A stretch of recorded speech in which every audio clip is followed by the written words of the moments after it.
Estamos de volta com o Religare.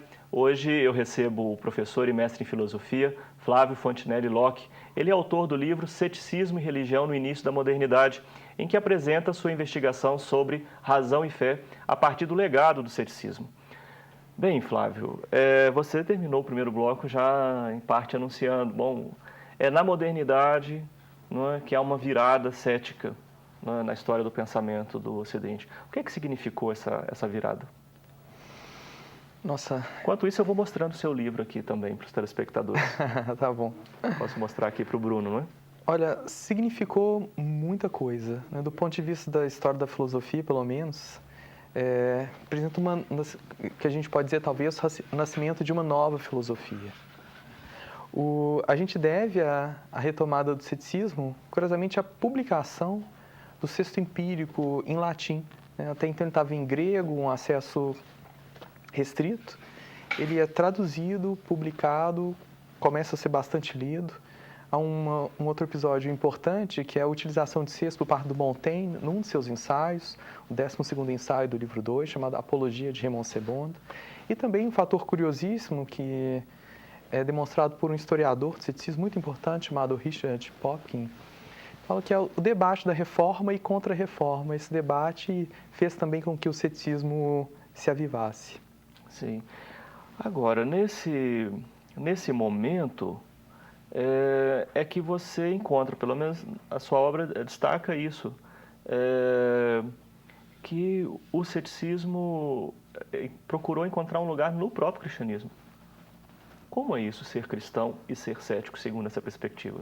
Pois é, isso é a tentativa de conciliação que alguns filósofos do período tentaram fazer. Você tem digamos assim, um grande problema filosófico, que é como justificar a religião.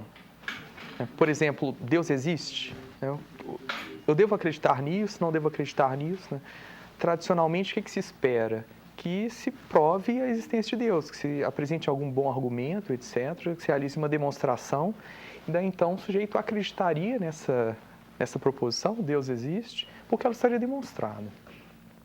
Bom, os céticos consideram que não é possível realizar nenhum tipo de demonstração a esse respeito. Não há argumento possível para demonstrar que Deus existe. Se é assim, nós então devemos desacreditar? Está aí o problema, né? O que esses autores dizem? Que não é preciso desacreditar se a gente não tem nenhuma prova. Bom, que justificativa eles apresentam para isso, né? Como eles explicam essa posição? Eles dizem, olha, a razão tem um determinado limite, ela não pode conhecer tudo. Na verdade, dizem eles, elas não podem conhecer nada com segurança. Que o diga, esse é o ponto, esses assuntos ou essas questões que ultrapassam o limite da racionalidade. Nós não temos nada a dizer, porque nós não somos capazes de dizer.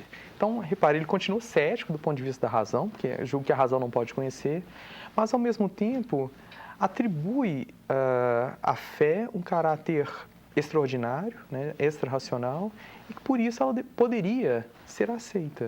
Então, assim, olha, eu não tenho como questionar alguma coisa que ultrapassa os meus limites. Isso eu tenho simplesmente de aceitar, né? Em termos amplos, é isso que eles propõem, e é assim que eles tentam conciliar o ceticismo e a religião. Nesse caso, a religião cristã, né? Sim, imagino que essa corrente também seja bastante criticada, principalmente por um século de luzes, né, de ênfase na racionalidade e no poder da razão.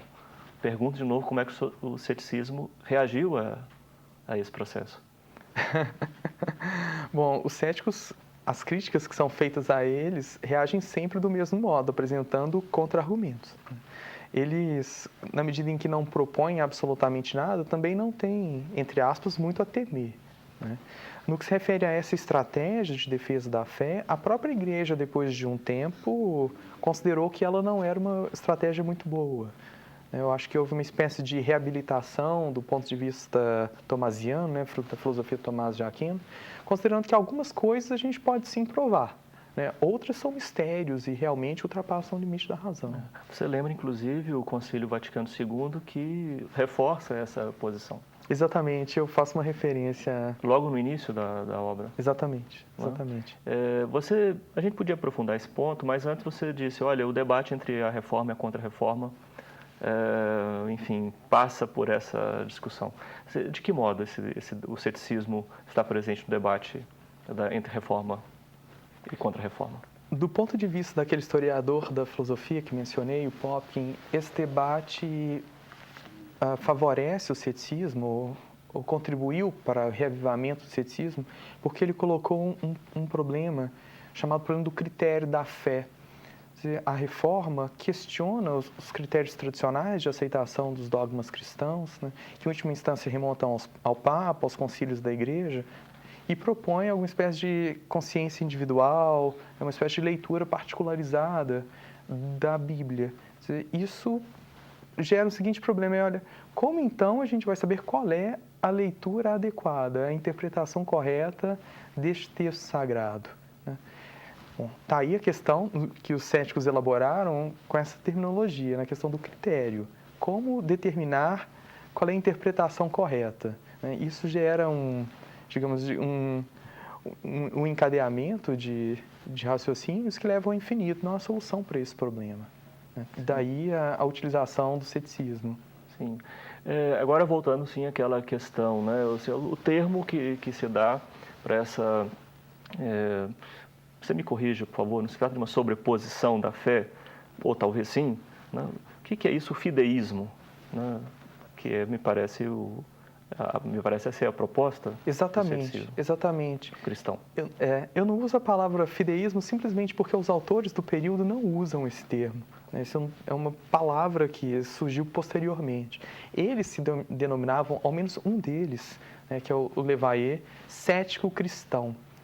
Você compreendeu perfeitamente. Na verdade, essa tentativa de conciliação, chamada ceticismo cristão, é o que nós hoje também podemos chamar e chamamos de fideísmo, né? Que assume esse pressuposto de que a fé ultrapassa a razão e que, por isso, deve ser aceita de um outro modo, que não o modo que tradicionalmente se aceita, que é o da demonstração, da prova.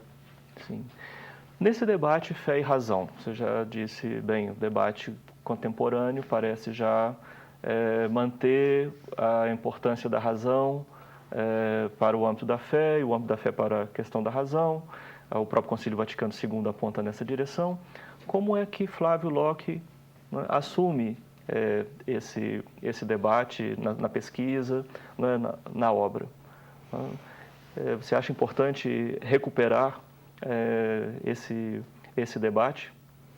Acerca do papel da razão? Acerca do papel da razão e do papel da fé? Olha, eu acho que sim. Eu acho que, bom, em termos amplos, essa é uma grande questão contemporânea, o problema da fé, da razão, né, no mundo e no Brasil. Do ponto de vista do que exploro no livro, né, desse período, o que eu defendo, na verdade, daí o subtítulo Ambivalência do Ceticismo Cristão, é que a razão deve desempenhar algum papel. Certo? Ainda que ela não possa realizar nenhuma demonstração, ela pode sim apontar algum direcionamento, ainda que incerto, mas um direcionamento. Hoje é muita confusão entre fé e emoção. Né? É disso que os céticos estão falando? Não, Obviamente eu sei que não, mas é uma provocação. Nós conversávamos sobre isso também antes do programa. Né? Exatamente, exatamente. Definitivamente não. Quando eles falam disso que ultrapassa a razão, muitas vezes eles fazem referência à graça, né? E a gente pode pensar no que a gente chama de uma experiência mística, né? Para ter certeza, um conhecimento seguro acerca dessas questões, só mesmo com essa experiência extraordinária, raríssima, que a gente chama de experiência mística. Né? Eles apontam nessa direção, assim eu os interpreto. E essa experiência não tem nada, absolutamente nada a ver com uma emoção, um sentimento, né? Como muitas vezes... Exacerbação da emoção, né? Nada a ver com isso. Como se isso fosse do conteúdo da fé. Não é, ao menos dessa fé, não é. O que Montaigne chama de uma fé viva, não é isso, não é só uma emoção. O que é uma fé viva para Montaigne? Bom, uma fé viva seria uma fé que decorre dessa experiência extraordinária, raríssima, que quase ninguém tem, experiência mística. Né? Que o próprio Montaigne diz não ter tido. Ele em nenhum momento apela para isso. Né? E como a gente dizia antes, essa não é uma experiência só, essa fé viva, é uma fé emocionada, avivada, no sentido de do sujeito se sentir entusiasmado num determinado momento e chora e cai no chão, etc. Não, não tem nada disso. Ela é fruto de um trabalho de conhecimento de si, de uma experiência profunda, né, de si próprio e da divindade, por assim dizer. Sim. Importante destacar que o seu interesse por esse tema não tem uma matriz religiosa. Você chegou pelos estudos em filosofia. Exatamente, exatamente. Comecei estudando os céticos antigos, que sempre me interessaram. Bom, eu os descobri quando entrei na universidade, né? Nunca estudei isso na escola. E graças à orientação do professor José Raimundo, que me acompanhou durante muito tempo, e ainda me acompanha em alguma medida, embora eu já não esteja mais vinculado à universidade, acabei chegando a esses autores modernos e me interessei em estudá-los. E aí, bom, a pesquisa acabou encaminhando nessa direção, né? Sim. Bom, você lançou recentemente o livro, no último dia 19, em Belo Horizonte. Como é que você apresentaria seu livro para os nossos telespectadores? Né? Tudo isso que nós conversamos, em parte, bom, está aqui na obra, né? Mas como é que você apresenta o seu livro para o nosso público? Bom, eu apresentaria como um livro em história da filosofia, né, que se detém em 5 autores. Nesse sentido, isso é fruto de uma dissertação de mestrado um pouco fora do parâmetro. Uma dissertação de mestrado com jeito de tese de doutorado, com a profundidade de uma tese de doutorado. Você escreve muito bem, eu já disse isso para você. Muito obrigado, muito obrigado. E nesse você começa falando sobre o ceticismo antigo. Exatamente, porque para defender a tese que eu sustento nesse livro, eu precisava trabalhar em detalhe os ceticismos na antiguidade. Tanto a vertente que mencionei mais cedo, fruto do Pirro de Elis, que nós chamamos de ceticismo pirrônico, quanto aquela outra surgida na academia, para perceber as semelhanças e diferenças entre essas duas correntes e o modo como os céticos antigos também compreendiam a questão religiosa, né, a crença em Deus, porque eles também debateram isso. E depois, nos 2 capítulos seguintes, estudo 3 autores modernos, né, e tento ver como cada um deles tentou conciliar ceticismo e religião, né, sendo que o mais importante, num certo sentido, é aquele que também já mencionei, o Montaigne, que abre o caminho para os outros 2 que eu estudei, que são filósofos menos conhecidos, mas importantes no período, sim. O Pierre Charron e o Lamotte Levayer. Muito bem.